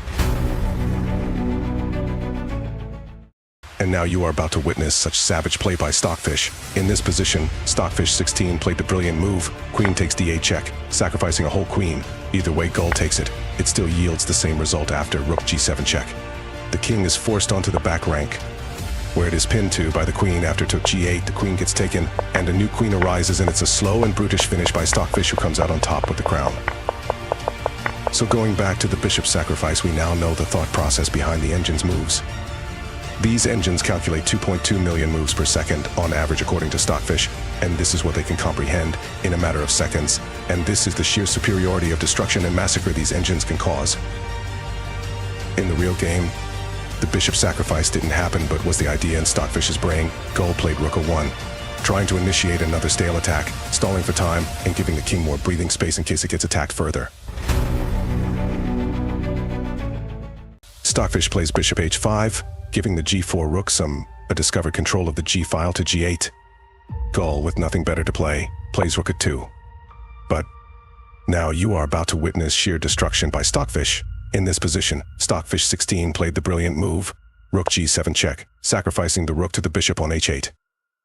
If the bishop takes, the pawn recaptures, and there are two pawns ready to promote on the 7th rank, and it's too much for black to handle. Gull stalls for time and plays rook takes f2 check, trying to delay doomsday for black. White recaptures and black plays queen h4 check. White evades and the rook on f3 is taken, and Stockfish plays the great move, bishop e8 check, sacrificing the bishop for a discovered check on the h4 queen. The queen is taken, and all of black's moves are futile, like rook d3. But now you are about to witness such torture to Gull. In this position, Stockfish 16 played the brilliant move, bishop d7 check, sacrificing the bishop. When the king takes, it's a brutal finish to the king with just a bit of shuffling and simple chess to secure a win for Stockfish. So back to the rook sacrifice. We now know that Gull can't take the rook. Instead, Gull plays king c8. And yet again, you are about to witness such mocking play by Stockfish. In this position, Stockfish 16 played the brilliant move, bishop f7, sacrificing the rook again. If black takes the rook, it yields the same loss, and Gull declines it yet again by playing rook e8, which is soon captured by the bishop, with nothing left to do. Gull plays bishop a8, and now you are about to witness more brutality by Stockfish. In this position, Stockfish 16 played the brilliant move, bishop h5, sacrificing the rook again for the 3rd time, which leads to the same loss, and Gull plays rook d2 with no hopes of winning. But now you are about to witness the last but not least of brilliant moves of Stockfish. In this position, Stockfish 16 played the final brilliant move, f7, sacrificing the rook for the 4th time. The queen blocks the pawn from queening, and Stockfish moves their rook to g8, and the queen is now pinned to the king, and it's a mate in 5. After bishop g7, queen takes g7, king b7, queen takes queen, rook f2 check, rook takes e5, queen c8, king a7 and queen a8, checkmate. What a game this was, with so many variations and tons of sacrifices, with the real game consisting of 6 brilliant moves, and with the variations having a whopping total of 12 brilliant moves. I hope you enjoyed the video, and the game's PGN is in the description or in the comments. Thank you for watching. Chesscadia out. c4, e5, knight c3, knight f6, knight f3, knight c6 and pawn e4. Stockfish played bishop b4, attacking the knight, aiming to take it and damage Leela's pawn structure. but Leela doesn't mind and plays d3, defending the c and e4 pawn. So when the bishop takes c3, and when the pawn recaptures, the knight on f6 won't take the e4 pawn for free. In chess, you have always got to think more than one step ahead. If you don't, you are limiting yourself to poor play. Once you expand your thought processes, you will immediately get better. Anyways, Stockfish plays d6, defending the e5 pawn and opening a site for the bishop on c8, ready to develop it. Leela plays a 3, threatening the bishop, which leaves Stockfish with a choice: to take the knight or retreat the bishop. Stockfish decided to take the knight, and Leela swiftly recaptured. Stockfish castle, getting their king to safety, and Leela plays g3, preparing to fianchetto the bishop on f1 to Jew, also preparing to castle and continue their plans. Stockfish responded with knight to d7, rerouting it so it can come to the queen side for an attack later. Leela played knight to h4, advancing on the king side. Stockfish played knight to a5, securing a really safe place for the knight. Leela fianchetted the bishop on g2 and Stockfish played knight to c5, preparing to make a stance on the queen side for a deadly attack. Leela played rook b1, stopping the knight assembling on b3, where they could cause havoc and invade white's position. Stockfish played f6, creating a pyramid structure of pawns, where it is really tough to infiltrate, if adequately defended, which will prove a challenge to overcome for Leela. Leela castles kingside, the same side the Stockfish, who plays bishop d7, which now has a long scope on both sides of the board. f4 is played by Leela, starting the ravenous attack, with the rook on f1, the bishop on c1 and the pawn on g3 supporting the pawn. It is not wise for Stockfish to take the f5 pawn. Regarding that advice, Stockfish plays a 6, getting ready for a b5 pawn push, which will happen sooner or later. Leela plays bishop to e3, challenging the knight on c5. But Stockfish doesn't want to trade the knight for the bishop and plays knight to a4, burying deeper into Leela's position. Leela plays queen to d2, creating a battery which passively points to Stockfish's kingside, but is currently being blocked by the f-pawn. But Leela has really devastating plans for Stockfish, and you are in for a treat to see what happens. Now, this is where the first bad move happens. Stockfish plays king 8, which is an inaccuracy. You see, for engines, one slight mistake is the difference for a win or a draw, so the one little slip-up Stockfish made right now will lead to a cascade of doom. This doesn't apply to you, as you and your opponent make blunders every 20 seconds, so no need for you to worry. Anyways, as I was saying before, king h is bad, because it plants the king into the corner of the board, and with Leela's attack on the way, it's not looking good for Stockfish. Leela plays f5, activating the battery with the bishop and the queen whilst pushing the f-pawn, which takes more and more space from Stockfish. Stockfish extends their queen side with pawn b5, trying to rack on Leela's weaker side, but that isn't important right now, as Leela takes the b4 pawn and Stockfish takes back, and Leela plays g4, vamping up the attack, and Stockfish better defend soon, or else it gets risky. Stockfish, adamant on their queenside expansion, plays pawn c5, going gun-ho on their objective, but to Leela, Stockfish is barking up the wrong tree as white plays rook f3, aiming to put it on h3 and support an unforgiving attack on Stockfish. c4 is played by Stockfish and rook h3 by Leela. Stockfish, being indecisive, reevaluates their choices and puts their king back on g8, steering clear of the prying eyes of the deadly rook on h3, wanting a bit of the action. Leela plays d4, trying to secrete the center so no counterplay can take place, and so that Leela's attack doesn't backfire. Stockfish plays knight b3, attacking the queen, and Leela retreats the queen to e1. But now something really interesting happens. You see, at really high-level chess, blunders are something really rare, unlike in your chess games. And surprisingly, Stockfish 17 made a devastating blunder by playing queen to a5, leaving the king's defense left to scraps, and Leela has a savage continuation to this blunder. In this position, Leela chess 0 plays the brilliant move, knight g6, sacrificing the knight. If you are wondering why Stockfish can't take the knight, is because, after pawn takes knight, Leela recaptures, resulting with white having a pawn on g6. Now this pawn is crucial to the sacrifice, because without it, the attack is useless. Now the follow-up is for Stockfish to play rook f7, giving up a whole rook. But it is the best move because it gives luft for the king on g to escape. Leela plays queen to h4, keeping the attack ongoing. Stockfish retreats their king to f8, 8. Leela plays rook a1 Leela taking the rook because white has better plans. Stockfish takes c3 with the knight, and finally the rook is taken, and the pawn is captured by the king. But Leela has more devastation up their sleeve, because in this position, Leela Chess 0 plays the brilliant move. Rook takes f6 check, sacrificing the rook. The rook is taken, and the queen goes to h7 checking the king, and it is mate in 4.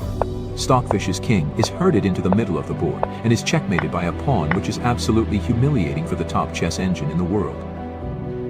So going back to the knight sacrifice, we now know why Stockfish can't take the knight. Instead, Stockfish played the inaccuracy, knight takes c3, attacking the rook, and what seems to be a free pawn. But let me tell you something, ladies and gentlemen, nothing is free in this world. Everything comes at a cost. And this is a prime example of that, because is in this position, Leela Chess 0 plays the brilliant move. Rook takes h7 check, sacrificing the rook on h7, and the rook on b1 at the same time. If Stockfish takes the rook on b1, Leela activates her queen which is out for blood by placing it on h4. If Stockfish tries to run the king away by playing king to f7, Leela absolutely makes a mockery of Stockfish by playing the crushing move. Rook takes g7 check, sacrificing the rook again. The king takes the rook, and the king is hunted down after queen h6 check. Defended by this bishop, the king moves away again, and after queen h quake, and when the king runs away for one last time. The misery is put to an end after Leela checkmates Leela with queen to e7 checkmate. So going back to the two rook sacrifices at the same time, we now know why Stockfish can't take the rook on b1. Stockfish in this game took the rook on h7, but that's exactly what Leela wanted Stockfish to do, because in this position, Leela played the third brilliant move in a row. Knight to e7, sacrificing the rook on b1 again, as well as refusing to take the rook on f8. Why, you ask? Well, it's because Leela is threatening to play checkmate after queen h4, with the knight securing all the escape routes from behind the king, and the queen comes in for the kill. And if Leela took f8, there wouldn't be a checkmate threat, and Leela would be losing after all of those sacrifices for nothing. Now Stockfish desperately plays the really interesting move, knight e2 check, checking the king whilst discovering an attack on the queen which is on e1. Stockfish did this because they want to trade Leela's queen for theirs, and the whole point of these sacrifices was because Leela's queen was the main point of the attack. Without the queen, Leela would be losing completely. So Leela is forced to take the knight and deflect the king off the h4 square's site, leaving the attack is postponed for a little while. Stockfish tries to get rid of the knight, which is infesting black's position, by playing rook f to e8, creating a luft for the king whilst attacking the knight on e8. But Leela has other plans of savagery for Stockfish, because in this position, Leela Chess 0 plays the fourth brilliant move g5, sacrificing the knight for a pawn move. Well, we will see why that is important now. Stockfish took the knight with the rook, and Leela's queen slipped on to h5, checking the king. The king is forced to g8, and Leela hems in the position with g6, squeezing the water out of the stone in this position. Stockfish plays rook e to e8, trying to support the back rank when the queen comes in. But Leela isn't finished with the ruthless sacrifices yet, because in this position, Leela plays the brilliant move, bishop to g5, sacrificing the bishop. If Stockfish takes the bishop, it is mate in 4 as follows. Leela's queen slides to h7, defended by the pawn, forcing the king to slide to f8. f6 is played by Leela, planning to crush Leela's king where it has nowhere to go. No matter what Stockfish plays, it is inevitably checkmate after queen takes g7 checkmate. So going back to the bishop sacrifice, we now know why Stockfish can't take the bishop. Instead, Stockfish played knight to c1, essentially sacrificing the knight, but it cuts off the circulation of the rook to the king, and if the knight is not taken, the queen will slide to e1 and destroy Leela. Essentially, Leela is forced to take, and after rook takes knight, Stockfish plays queen takes a3, planning to infiltrate from the back rank, but Stockfish has bigger problems at the moment. Because in this position, Leela plays the brilliant move, the subtle, rook f1 sacrificing the bishop and moving the rook to safety. Again, if the bishop is taken by Stockfish, the same checkmating idea is followed through by Leela, as after queen h7 check and f6 by Leela, it results in rook takes f6 checkmate.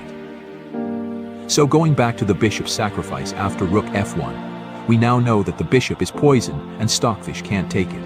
Instead, Stockfish plays rook a7, an inaccuracy. Leela swiftly checks Stockfish with queen h7, forcing the king to go to f8. But the fun doesn't stop there, because in this position, Leela plays the brilliant move. King h1, sacrificing the bishop by moving the king to h1. Why? Because Leela is trying to reassociate their king relating to any check Stockfish may have with the queen that could cause a position to crumble.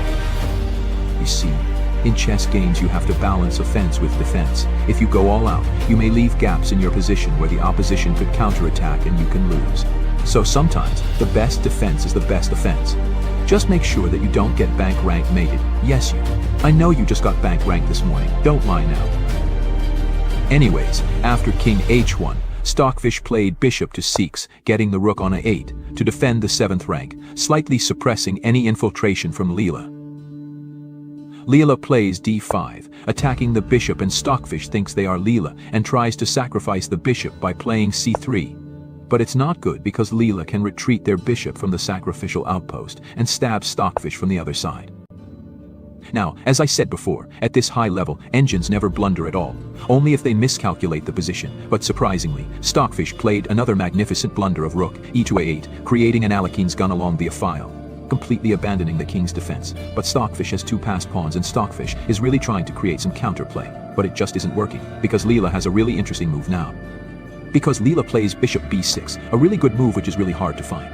As most beginners like you would happily take the rook, but that is not what Leela is trying to do. Leela is trying to make a mating net for Stockfish. For example, if Stockfish disregards Leela's mating net, playing a move like queen b3, well, it is a mate in 4 as follows. Queen h check by Leela, the king is forced to go to e7. Leela takes the g7 pawn with check, and the king is forced to run yet again, but the bishop cuts off the king, and the king is forced to go to e8. And after queen to g8, not matter what move Stockfish makes, Leela would tag team with the bishop and play queen e6, checkmate. So going back to bishop b6, we now know why this was such a good move. So Stockfish played rook f7, running out of moves, it is really being indecisive, and second, guessing its through of attack or defense. And right now it needs to defend desperately, but it is pretty futile though. Leela takes the rook and Stockfish is using Leela's pawn as a shield, which gives Stockfish some time to buy. But unfortunately for Stockfish, it is make in 14, and the game is most definitely a loss for black. Stockfish with no hope left, plays bishop d7, getting out of the danger, but Leela with no remorse plays queen to g8, forcing the king to go to e7.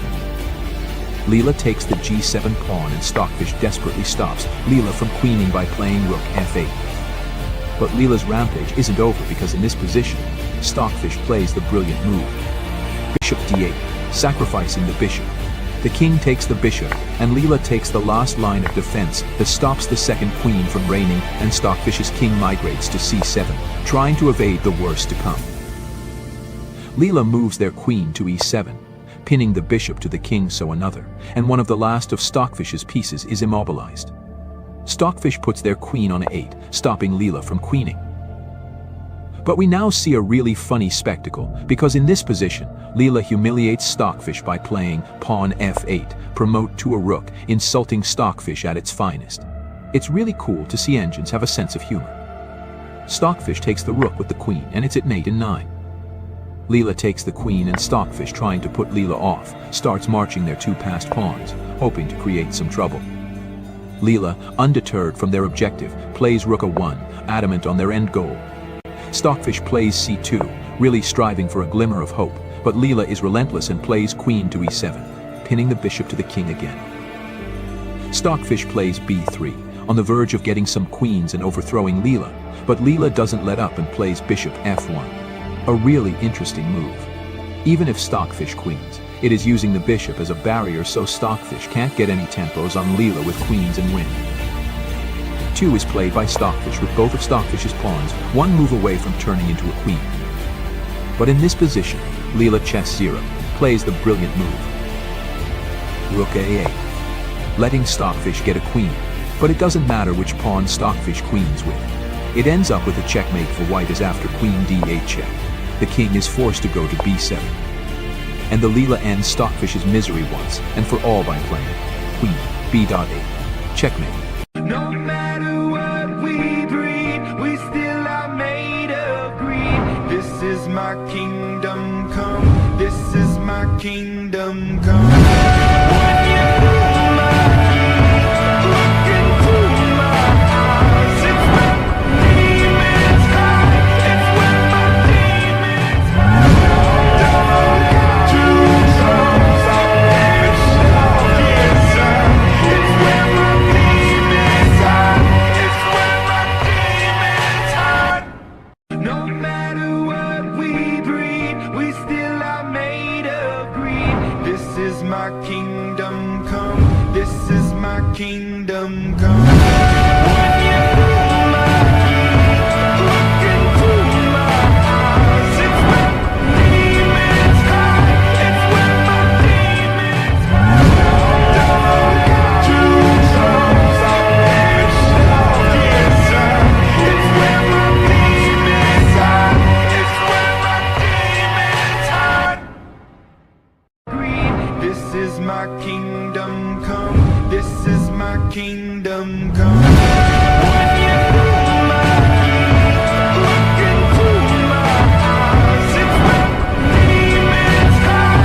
It's where my demons hide. Don't choose songs I wish all inside. It's where my demons hide. It's where my demons hide. Greed. This is my kingdom come. This is my kingdom come.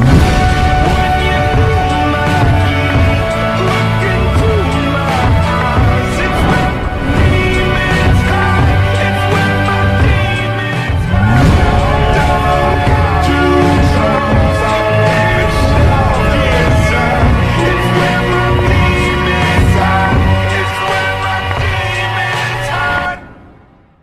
Greed. This is my kingdom come. This is my kingdom come. When you rule my heart, look into my eyes. It's where my demons hide. It's where my demons hide. Don't choose songs I wish all inside. It's where my demons hide. It's where my demons hide. Greed. This is my kingdom come. This is my kingdom come. When you rule my heart, look into my eyes. It's where my demons hide. It's where my demons hide. Don't choose songs I wish all inside. It's where my demons hide. It's where my demons hide. Let the sky fall.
sun when it starts to snow.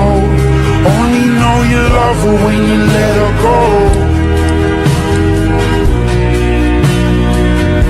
Only know you've been high when you're feeling low.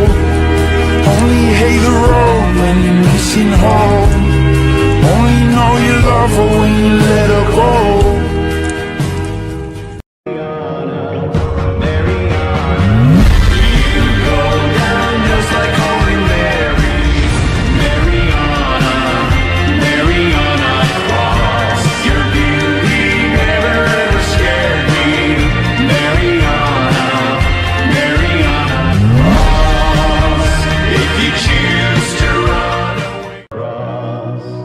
Just another Bloody Mary, Mariana, Mariana. You go down just like Holy Mary, Mariana, Mariana Cross. Your beauty never ever scared me, Mariana, Mariana Cross. If you choose to run away with me, I will tickle you eternally, and I see nothing wrong with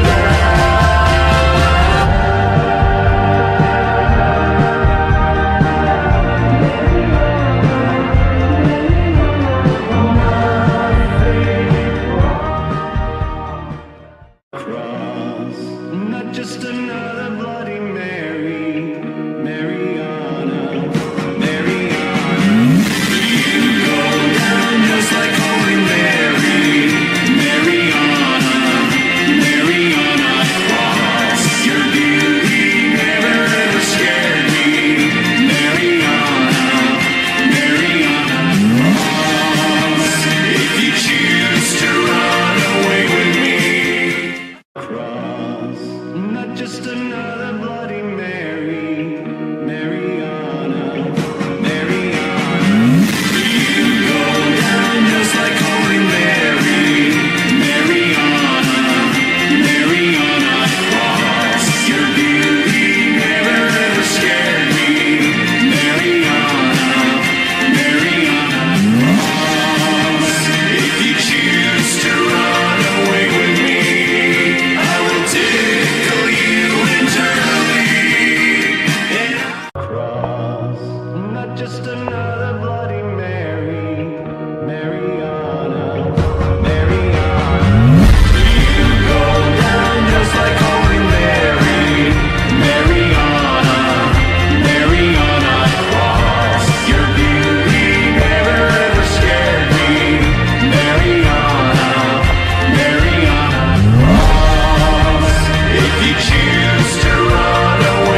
kingdom come.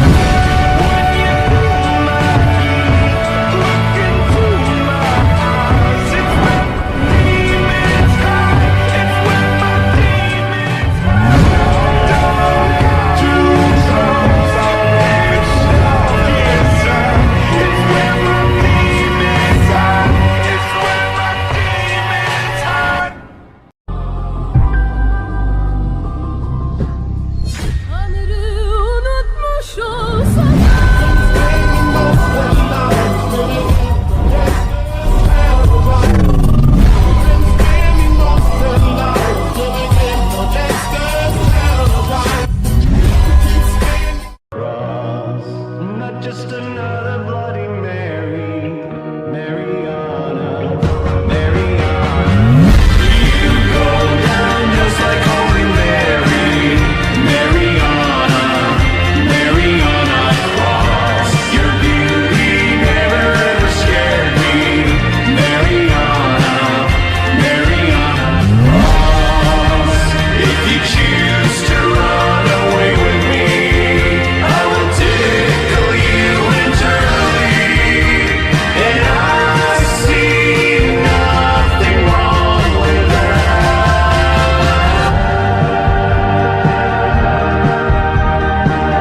Track. Ain't no ice, ain't no ice, ain't no ice, ain't no ice, ain't no ice.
pensou, na festa do fim de semana.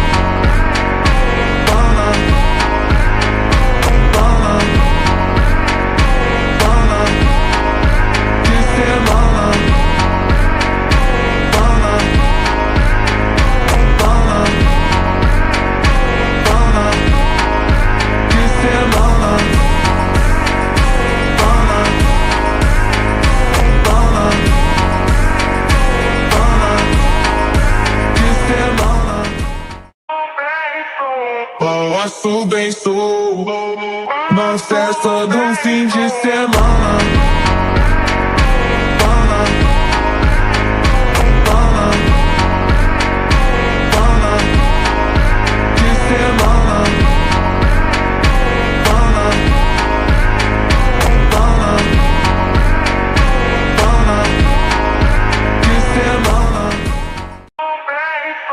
Balanço bem sou na festa do fim de semana.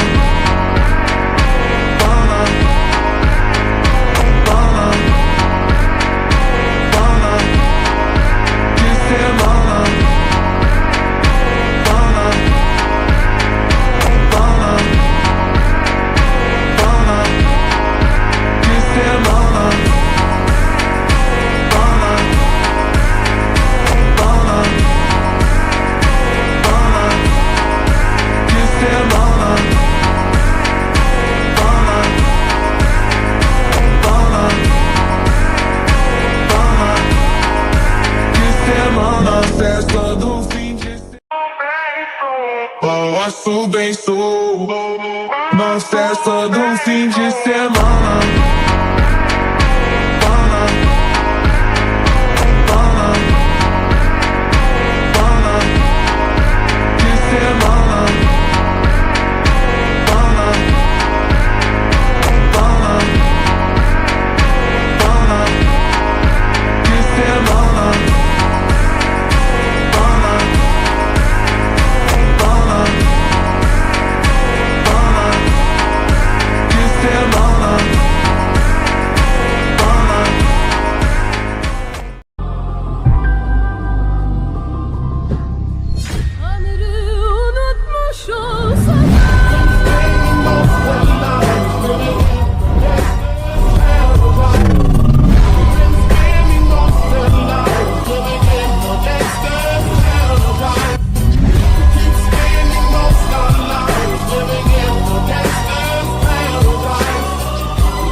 Balanço bem sou na festa do fim de semana.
sete bagulho tem que ser assim. Sete bagulho, sete bagulho, sete bagulho, sete bagulho, sete bagulho, sete bagulho, sete bagulho.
passo bem sou. Na festa do fim de semana.